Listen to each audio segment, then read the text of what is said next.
किसी गांव में एक ब्राह्मण परिवार रहता था। ब्राह्मण का लड़का चंद्रसेन दुष्ट प्रवृत्ति का था। बड़ा होने पर भी उसकी इस नीच प्रवृत्ति में कोई परिवर्तन नहीं आया, बल्कि उसमें दिनों दिन बढ़ोतरी होती गई। वह बुरी संगत में पड़कर चोरी चकारी तथा जुए आदि व्यसनों में उलझ गया। चंद्रसेन की मां बेटे की हरकतों से परिचित होते हुए भी अपने पति को कुछ भी नहीं बताती थी। वह उसके हर दोष को छिपा लिया करती थी। इसका प्रभाव यह पड़ा कि चंद्रसेन कुसंगति के गर्त में डूबता चला गया। एक दिन ब्राह्मण अपने यजमान के यहाँ से पूजा कराकर लौट रहे थे तो अपने मार्ग में दो लड़कों को सोने की अंगूठी लिए झगड़ते हुए देखा। एक कह रहा था कि यह अंगूठी चंद्रसेन ने मैंने जीती है, दूसरे का तर्क ये था कि अंगूठी मैंने जीती है।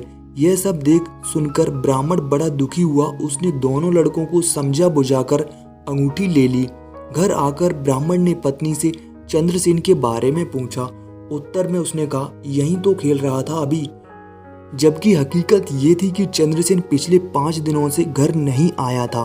ब्राह्मण ऐसे घर में एक पल भी नहीं रहना चाहता था जहाँ जुआरी बेटा रह रहा हो तथा उसकी मां अवगुणों पर हमेशा पर्दा डालती हो। अपने घर से कुछ चुराने के लिए चंद्रसेन जा ही रहा था कि दोस्तों ने सारी नाराजगी उस पर जाहिर कर दी। वह उल्टे पांव भाग निकला। रास्ते में एक मंदिर के पास कीर्तन हो रहा था। भूखा चंद्रसेन कीर्तन में बैठ गया। उस दिन शिवरात्रि थी। भक्तों ने शंकर पर तरह तरह का भोग चढ़ाया।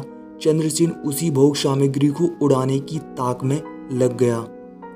कीर्तन करते करते भक्तगण धीरे धीरे सो गए। तब चंद्रसेन ने मौके का लाभ उठाकर भोग की चोरी की और भाग निकला। मंदिर से बाहर निकलते ही किसी भक्त की आंख खुल गई। उसने चंद्रसेन को भागते हुए देखा और चोर चोर कहकर चिल्लाने लगा। लोगों ने उसका पीछा किया।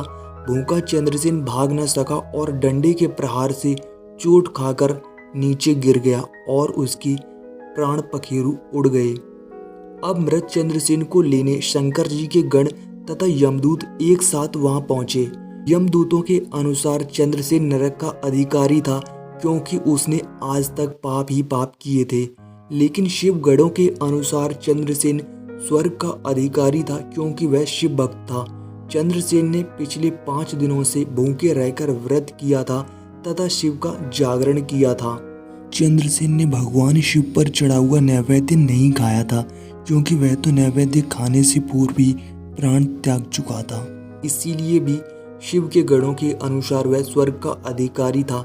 ऐसा भगवान शंकर के अनुग्रह से ही हुआ था। अतः यमदूतों को खाली हाथ लौटना पड़ा। इस प्रकार चंद्रसेन को भगवान शिव के सत्संग मात्र से ही मोक्ष मिल गया।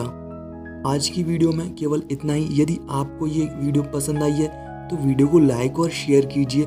यदि आप हमारे चैनल पर नए हैं तो चैनल को सब्सक्राइब कर लीजिए।